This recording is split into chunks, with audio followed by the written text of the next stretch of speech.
दोस्तों, मुगल काल में बनी हर एक मस्जिद के नीचे गहरे राज छिपे हुए हैं। ये बात हिंदुओं के अलावा मुस्लिमों को भी अच्छे से पता है। इसके बावजूद भी जब कभी भी जांच या सर्वे को लेकर मुद्दा उठाया जाता है तो कुछ लोगों के सीने में दांतें गड़ने लगते हैं। ऐसा नहीं है कि मुगल काल में बनी मस्जिदों पर बेबुनियाद आरोप लगाए जाते हैं, बल्कि इसके पीछे अनगिनत ठोस कारण भी है। मुगल काल में किस कदर धर्मांतरण हुए, किस कदर नरसंहार हुआ और किस कदर हमारे मंदिर तोड़े गए और हिंदुओं को प्रताड़ित किया गया, इन सभी का काला इतिहास मौजूद है, साक्ष्य मौजूद है। इसके बावजूद भी हम न्याय के लिए दर दर भटक रहे हैं। सबसे ज्यादा हैरानी तो इस बात पर है कि मुगल काल का इतिहास लिखने वाला कोई हिंदू या आरएसएस का एजेंट नहीं था, बल्कि ये इतिहास मुगल काल के उन लोगों ने लिखा है जो मुगलों की विरासत में काम करते थे। दोस्तों, जैसा कि आपको पता है कि राम जन्मभूमि को तो न्याय मिल गया है, ज्ञानव्यापी और कृष्ण जन्मभूमि न्याय के लिए संघर्षरत है।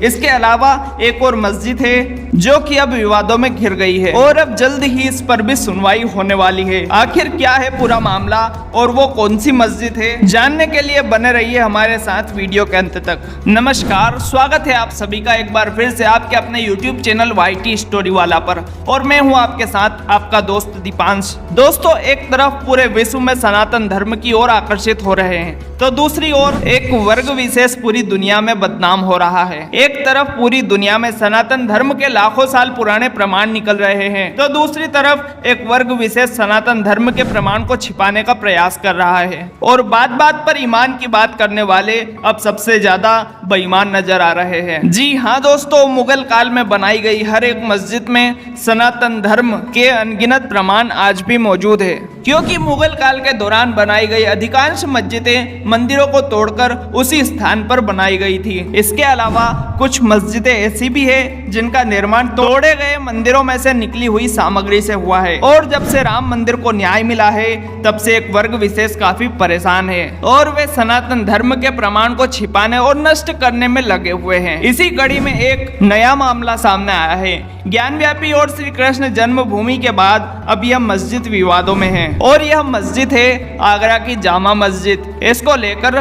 भारी विवाद खड़ा हो गया है। दोस्तों, कहा जा रहा है कि आगरा की जामा मस्जिद की सीढ़ियों के नीचे प्राचीन केशव देव मंदिर की मूर्तियां दफन है और यह विवाद अब बढ़कर कोर्ट तक पहुंच गया है। और इतिहास के इन पन्नों में दर्ज इन बातों को भला कौन झुटला सकता है कि कट्टर सोच रखने वाला मुगल शासक औरंगजेब हिंदू समाज से कितनी घृणा करता था और औरंगजेब के शासनकाल में हिंदुओं पर किस कदर जुल्म हुए, इससे ये इतिहास रंगा पड़ा है। और उसी इतिहास में यह बात भी दर्ज है कि औरंगजेब ने घृणावश जब मथुरा के प्राचीन केशव देव मंदिर को तोड़ा तो मंदिर में मौजूद भगवान केशव देव की मूर्तियों को आगरा ले जाकर जामा मस्जिद की सीढ़ियों के नीचे दफन कर दिया गया। और अब प्रसिद्ध कथावाचक श्री देवकी नंदन ठाकुर जी ने मजबूत प्रमाणों के साथ आगरा की जामा मस्जिद में दबी भगवान श्री कृष्ण की मूर्तियों को निकलवाने के लिए कोर्ट में दस्तक दी है और न्यायालय ने भी देवकी नंदन जी का मामला स्वीकार कर लिया है। और कोर्ट ने जामा मस्जिद इंतजामिया कमेटी, छोटी मस्जिद दीवाने खास, जहां आरा मस्जिद, आगरा किला, UP Sunni central board Lucknow और श्री कृष्ण सेवा संस्थान को नोटिस भेजकर 31 मई तक अपना पक्ष रखने को कहा है। कथावाचक श्री देवकी नंदन ठाकुर जी ने ऐतिहासिक प्रमाणों के साथ काफी अहम सबूत कोर्ट में पेश किए हैं। उन्होंने प्रार्थना पत्र देते हुए न्यायालय से कहा कि वर्ष 1670 में औरंगजेब ने मथुरा में हिंदुओं के आराध्य भगवान श्री कृष्ण के जन्म स्थान पर बने प्राचीन केशव देव मंदिर को तोड़कर उस स्थान पर मस्जिद बनाई थी। और जैसा कि आपको पता है कि मथुरा हिंदुओं का पवित्र तीर्थ स्थान है, यह जानते हुए भी औरंगजेब ने इसका नाम बदलकर इस्लामाबाद कर दिया था।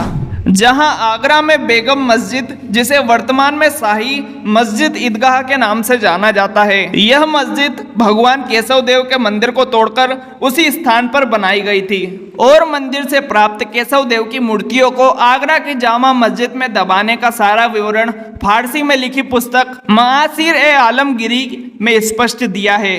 और इस पुस्तक को औरंगजेब के दरबारियों में से मुस्तक खान ने लिखा था। इसके अलावा विदेशी लेखक फ्रेंकोइस ग्वेल्टर की पुस्तक औरंगजेब आयोनोक्लेज़म समेत कई भारतीय इतिहासकारों की पुस्तकों में भी इस प्रकरण का उल्लेख मिलता है। दोस्तों, श्री कृष्ण जन्मभूमि संरक्षित सेवा ट्रस्ट के अध्यक्ष देवकी नंदन ठाकुर जी ने 11 मई को न्यायालय सिविल जज आगरा में वाद दायर किया है, जिसमें कि आगरा की मस्जिद में दबाई गई भगवान केशव देव की मूर्तियों को वापस दिलवाने की बात की है। आपको यह बता दें कि देवकी नंदन ठाकुर जी ने इससे पहले अप्रैल में आगरा में की गई एक कथा के दौरान मुस्लिम समुदाय से अपील भी की थी कि वे भाईचारा निभाते हुए मस्जिद की सीढ़ियों को खोदकर भगवान केशव देव की मूर्तियों को हिंदू समाज को सौंप दें, जिससे कि मथुरा में उन विग्रहों की सेवा पूजा की जा सके।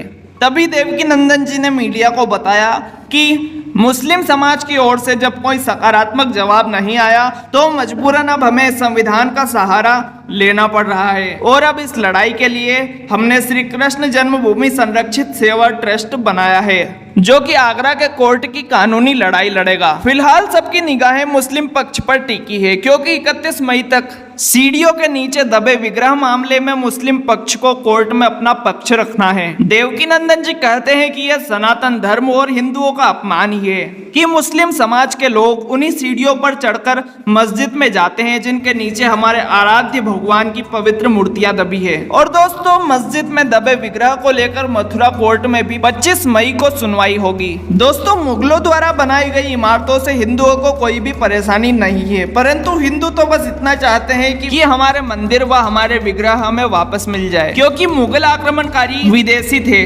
उनका भारत के मुसलमानों से कोई संबंध नहीं था। इसलिए मुसलमानों को चाहिए कि वे भाईचारा निभाते हुए हमारे मंदिर और हमारी मूर्तियां हमें वापस कर दे। उम्मीद करते हैं जानकारी आपको पसंद आई होगी। दोस्तों, इसके बारे में आपकी क्या राय है हमें कमेंट करके जरूर बताएं। मिलते हैं अगले वीडियो में, जब तक के लिए जय हिंद, जय भारत, वंदे मातरम।